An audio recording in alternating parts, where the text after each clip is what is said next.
Hi, I'm Seth with Land House. I just finished building a 14 by 20 tool shed and I wanted to get some electricity in here. So in the previous video, I installed solar panels and brought the wire down to the shed. In this video, I want to install my metal boxes, run wire, get switches and receptacles in here so that we will be ready for power. It is a bit dark in here, so bear with me until we get the power installed for better quality lighting. What I have here now is the input of my solar panels is right down here, and I've got somewhere around 5 feet of wire to work with. And I think I'm gonna have a little workbench right here and some space behind it to stand. So I may actually come up a little bit, drill into that, and put my electronics equipment over here. So let's go ahead and consider this section right here to be where our wiring needs to go to. So I have got a bunch of this 14 gauge wire that I already had sitting around the house. So we're going to first start off by putting our lights in. So a wire is going to come up here to the top, over and down to a switch. It'll come back up over to the various rafters where we're going to be putting in boxes with receptacles. So I've just got these metal boxes and your typical 15 amp receptacle. I did buy a couple of 20, but I'm going to be using a 300 watt inverter to start off with, and I should never exceed that 20 amp. But I also have the breaker that's going to be used will also prevent stuff from happening. So anyway, let's jump into this. I'm going to be using a lot of these little staples to hold my wire into place. So I'm actually going to come up here, make sure I've got about 3 feet of wire hanging down, because I'm not entirely sure where I want my electronics. So I'm going to do that, put a staple here, and just tack this in place to the wall. Something like that. And then I'm just going to run this up towards the ceiling and then staple it again once it gets up there to the top plate.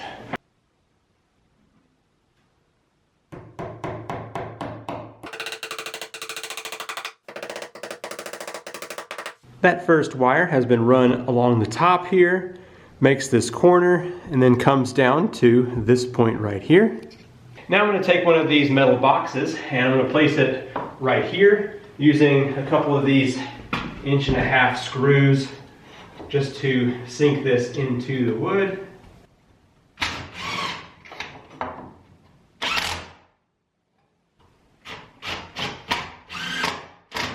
Now with my wire, I'm going to leave a loop back here that's maybe a foot or so, and then come out from the box another 5 or 6 inches. I'm going to cut that wire, and now I need to take one of these circles out. For this switch, I probably could have left that intact and just cut the black wire, but anyway, it's done. So let me go ahead and pop out one of these circles back here.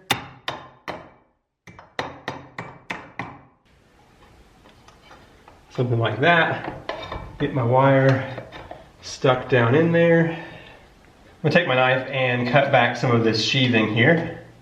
Now that the wire has been run to this box, I'm gonna bring a wire from the box up over to the top up here. It's gonna come down to the second board up here, and that's gonna be a receptacle there.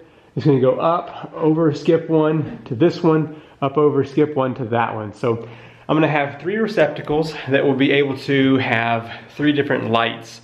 I'm gonna use a special light that only uses 10 watts, and yet it's still pretty bright. So anyway, let's go ahead and run that wire real quick as well.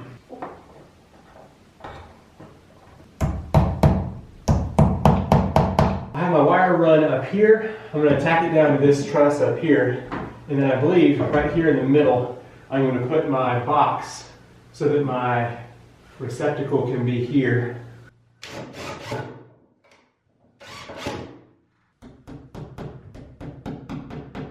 And now I'm just going to take this other piece of wire and continue on down the line. It's a new day, but it's stormy and yucky outside, so we can't see too well here in the shed. I did bring down a 30 watt light, so that helps. Well, without you, I managed to get the rest of these receptacles installed all the way to this point here. And so I'm gonna have 10-watt lights that hang down from this piece here and plug into those receptacles. And then the single switch will be over here, which is what I'm about to wire up now. So let's go ahead and get that installed. I have plenty of extra wire hanging off there. And then after that, we will run a couple of receptacles just along the wall to allow for plugging up batteries. And temperature is in the mid-30s today, and my dexterity is poor. So my little wire strippers here have a couple of holes in the top, which lets you simply put the wire into it and curve it over. It works out really well there. So I'm curving over the black wires, and then I should pigtail the ground, but I'm just going to curve those over as well, and we will link those into the same screw. I don't think my inverter even has ground on it, so not sure that's super important. But anyway, so the switch is going to basically break the black wire, and so I'm going to just loop that around there and then tighten it down with a screwdriver. Super simple stuff. Last thing for this switch is to take one of these wire nuts and put the two white wires together to complete that circuit. Now I'm going to stuff all this back in the box, tighten it down, and we will be good to go. I hope to have a little studio space over in this back corner, and so I decided to wire up one receptacle here so I can have some studio lights hanging from this general area here and plug up to that so they can shine in this direction. So now it's time to move on to receptacles for just regular plug-ins. So I'm going to have my little filming station here, and I'll need an outlet at this spot. So I think what I'm going to do is take my wire up here, over, down, have an outlet, back up, over, and maybe have one or two over here, and then one or two on this wall, and we'll be done with our wiring. I'm going to want 3 feet of standing room, which comes to this stud here, and then I'm going to have a 2-foot workbench on here. So let's just say it's going to go from this stud to midway over here. So let's go ahead and put this receptacle here on this stud. No, let's do this one. So let's go here about, I guess about this height when its knot is here. I've been running power along the top to go to all of my receptacles. I've got 1, 2, 3, 4, 5, 6, 7 of them total around the shed. I'm just putting a staple every 2 to 3 feet. And now I've got to come down here to the last box. And so what I've been doing is just coming down the wall to about a foot within the box. And then I put a staple to keep that wire from moving around.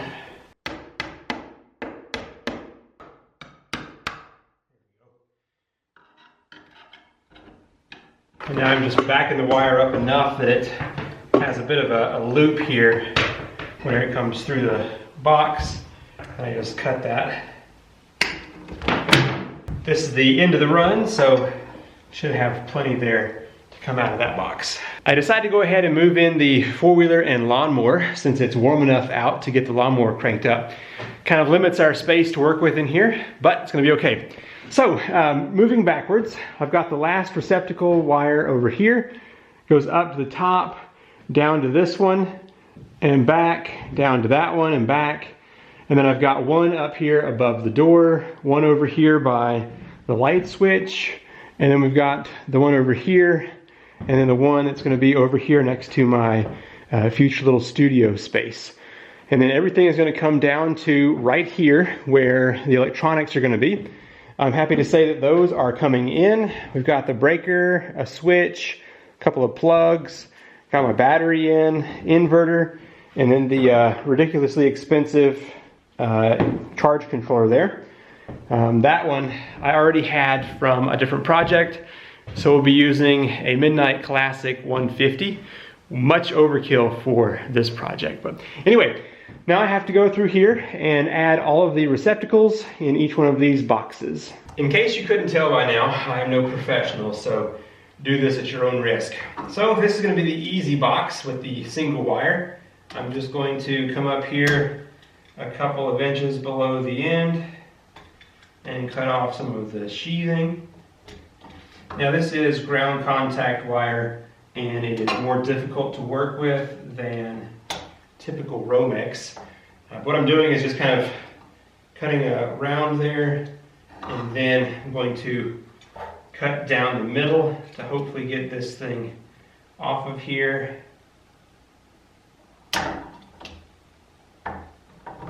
Okay, all right, got that sheathing off there. Now I'm going to use my size 14 hole on my wire strippers, and I'm going to remove some of that sheathing off the end of that wire. The bronze colored screw is for the black wire. I'm going to get that placed in here and then tighten this down. Flip it over, and the white wire goes onto this silver screw. And lastly, I'm going to round over the ground wire. And that's going to be for up here on this green screw.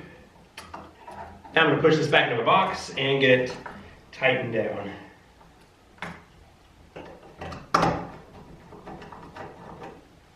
Last thing I want to do here is just get this white face plate and cover all of this up. Be sure to drop the screw under your lawnmower. Okay, got that one installed. Now I have 6 more to go. I'm not going to show you any of that, and I will bring you back whenever it is complete. And you can see the final product here for wiring all of the outlets and lights, switches here in the shed. I just installed the last receptacle. I had to go purchase one at the store, but it's the one up here above the door. I put that there just in case I might decide to put an exterior light sometime. I could just plug into that and go straight out and not have to worry about wiring in anything else into the shed here. Well, so we have, going backwards again, receptacle, receptacle, receptacle, goes up to another one up there, down to the one next to the light switch here, and then this one over here. I'll probably use this one the most because that's where my filming station is going to be. Oh yeah, I also put one up here, which that one, yeah, that one's separate from the lights, I think. Anyway, no, it's not. So that one goes, the lights up to there, and then skirts over to the switch, so I can adjust these up here separately. It'll turn on all of those.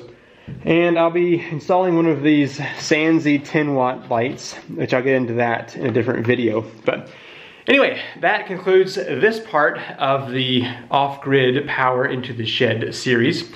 The next video is going to be where I install battery, charge controller, inverter. I've got a solid state relay and a breaker, a switch, all kinds of stuff that's going to be coming up in the next video. So be sure to subscribe so you can be updated for when that video goes live.